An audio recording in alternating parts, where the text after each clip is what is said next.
저희가 수업 시간에 공부하는 내용은 규제를 가하는 정책에 대하여 주로 배우는 반면에 금융규제 샌드박스는 기존에 있는 규제를 완화시켜준다는 점에서 흥미로웠기 때문에 이 주제를 선정하게 되었습니다.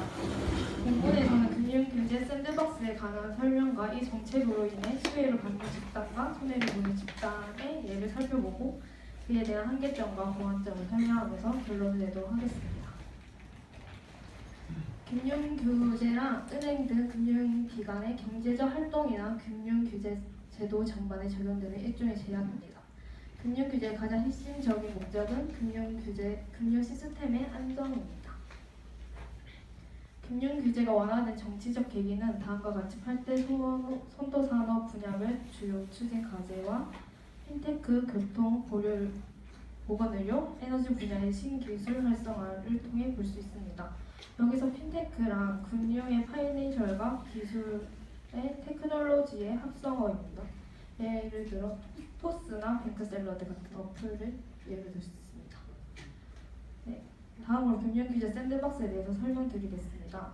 샌드박스란 기업들이 창의적인 아이디어를 펼쳐 새로운 제품과 서비스 시도가 가능하도록 일정한 조건 하에서 금융규제의 일부 면제, 유예를 통해 테스트를 허용하는 제도입니다. 즉, 금융규제 샌드박스는 금융에 관한 규제를 완화하는 제도입니다. 금융규제 샌드박스는 진입규제 속성을 가지고 있습니다. 그 증거로 핀테크 산업 육성을 들 수 있습니다. 금융규제 혁신 지원 특별법의 규제 샌드박스 안에서 시장 테스트 기간 최대 4년 동안 인허가 및 영업 행위 규제 등에 대한 특례를 받을 수 있습니다. 시장 테스트 뒤 검증된 서비스는 시장에 안착될 수 있도록 인허가 심사 지원 등을 받게 됩니다.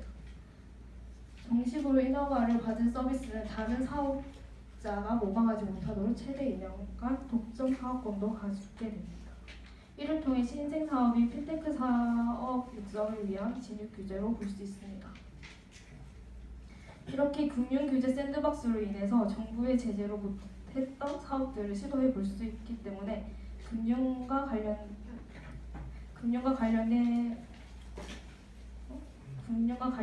사업들 입장에서는 상당히 좋은 기회고 정부로부터 사업성, 혁신성, 안정성 등을 검증받을 수 있습니다. 또한 핀테크 산업이 기존의 금융 시스템의 번거롭고 까다로움 등의 단점을 보완하며 혁신을 주도하고 있습니다. 이러한 장점들 때문에 많은 영역에서 현재 샌드박스를 운영 중이지만 성급한 규제 완화는 소비자 보호를 어렵게 할 뿐만 아니라 금융기관을 무너뜨릴 수도 있어서 신중한 접근이 필요합니다. 이러한 장점들에도 불구하고 금융규제 샌드박스는 도입된 지 얼마 되지 않았습니다. 전 세계적으로 핀테크를 기반으로 한 사업들이 경쟁이 치열해지고 있는 반면에 한국의 금융규제 수준은 매우 엄격했습니다. 금융산업은 금융의 재산을 보호하고 국민들의 재산을 보호하고 공신력을 확보해야 되기 때문이죠. 이에 핀테크라는 새로운 기술과 엄격한 규제를 절충시킬 방법으로 금융규제 샌드박스를 도입하게 된 것입니다. 다음으로 도입 과정입니다.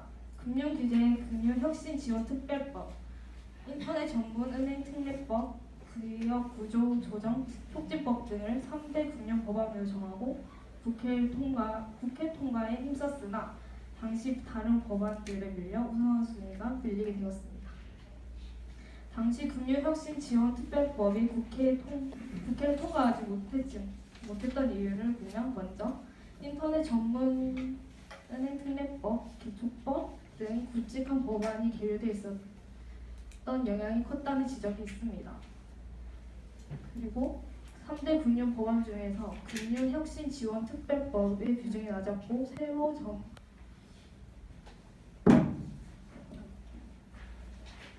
새로 정무위에 합류한 의원들이 법안을 살펴본 시간이 부족했다는 점들이 있었습니다. 추후 금융규제 샌드박스가 2018년 11월 국회에서 본격적으로 논의되기 시작하여 12월 32일에 제정되었고 다음에 2019년 4월 1일부터 시행되었습니다. 이렇게 우리나라에 도입된 규제 샌드박스는 외국과 살짝 차이점이 있습니다. 먼저 외국의 샌드박스는 금융권을 중심으로 규제 면제가 펼쳐집니다. 하지만 우리나라는 실무 경제를 포함한 ICT, 산업, 금융, 지역 혁신으로 나누어 정책을 시행 중입니다.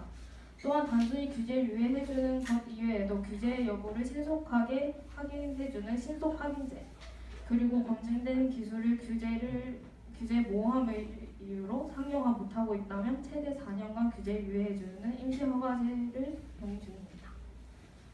모든 정책이 그러하듯이 새로운 정책에는 자연스럽게 이익과 손해를 보는 집단이 생겨납니다. 다음으로 금융 규제 샌드박스의 수혜 집단과 손해를 보는 집단을 알아보겠습니다. 금융 규제 샌드박스의 최대 수혜자는 핀테크 회사라고 할 수 있습니다. 이러한 핀테크 회사들은 원하는 규제를 통해 대출과 같이 국민들이 자주 이용하는 분야에서 복잡했던 과정을 간소화하는 등의 방식으로 서비스를 제공할 수 있게 되었습니다. 반대로 인쇄업계는 손해를 보는 집단입니다. 요즘 집으로 날라오는 고지서도 있지만 예비무 훈련 통지서나 범칙끝 등 고지서를 사전 동의 없이 카카오톡이나 문자 서비스로 날라오는 서비스가 곧 도입됩니다. 금융 규제 샌드박스의 도입으로 인해서 1,000억 원의 매출 손실이 예상이 되고 24,400명이 직장을 잃을 수 있다는 분석이 나옵니다. 손해를 보는 부분은 이뿐만 아니라 독점 논란과 함께 모바일 고지 서비스 허용은 보안 문제도 자유롭지 못합니다. 이번 규제 완화의 핵심은 정보 주체의 동의 없는 연계 정보 활용입니다. 주민등록번호를 과명 처리한 연계 정보는 전국민 주민번호가 매치가 가능하기 때문에 온라인 주민번호와 같다고 볼 수 있습니다. 결과적으로 카카오와 KT는 온라인상에서 주민번호를 연계 정보로 자유롭게 변환하고 사용할 수 있게 된 것입니다. 과태료와 범칙금 고지서가 모바일로 오가는 만큼 개인정보 유출이 발생할 경우 이에 긍정적 피해로 이어질 소지가 있습니다. 이는 정부 측에서 부작용을 충분히 예상하지 못했음을 의미합니다.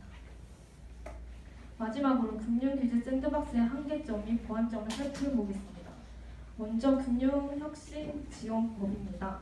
혁신적인 금융서비스의 개발과 발전을 촉진함으로써 금융서비스의 편익을 증대시키고 금융서비스 관련 일자리 창출을 도모하며 국민 경제에 이바지함을 목적으로 하기 위해서 도입된 법률입니다. 이 법은 혁신 금융 서비스 지정을 거쳐 정부가 인허가를 내주어 산업을 평가받기에 시간이 부족하다고 느낄 수 있습니다.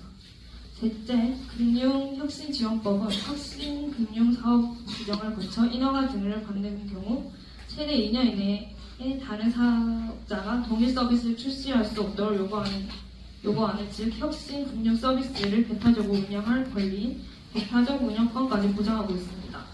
이러한 운영권의 부여로 시장의 공정한 경쟁을 저해할 수 있다는 우려가 존재합니다. 금융규제 샌드박스의 한계점의 다른 예로는 인터넷 전문은행 운영가가 있습니다. 최근 키움 컨소시엄과 토스뱅크 컨소시엄이 금융위원회로부터 인허가를 받기 위해 신청했으나 최근 5월 예비인가에 불어되었습니다. 두 회사는 대규모 컨소시엄을 형성하고 도전하였으나 허가가 쉽사리 나지 않았습니다. 지금 인터넷 전문은행은 K뱅크도 자본력으로 인해 주춤한 상태이기 때문에 현재는 배타적 운영권을 가진 카카오뱅크의 합법적인 독점 상태라고 볼 수 있습니다. 결론입니다. 앞에서 설명드린 대로 금융규제 샌드박스는 아직 그 체제가 정립되지 않는 등 미숙한 부분이 많습니다. 대부분 나라들이 아직 시행 초기 단계이고 표본이 부족하기 때문에 그에 따른 부작용이 많이 따를 수밖에 없습니다. 하지만 빠르게 변해가는 세계 각국의 금융사업을 따라잡고 금융시장의 혁신을 위해서 금융규제 샌드박스는 꼭 필요합니다.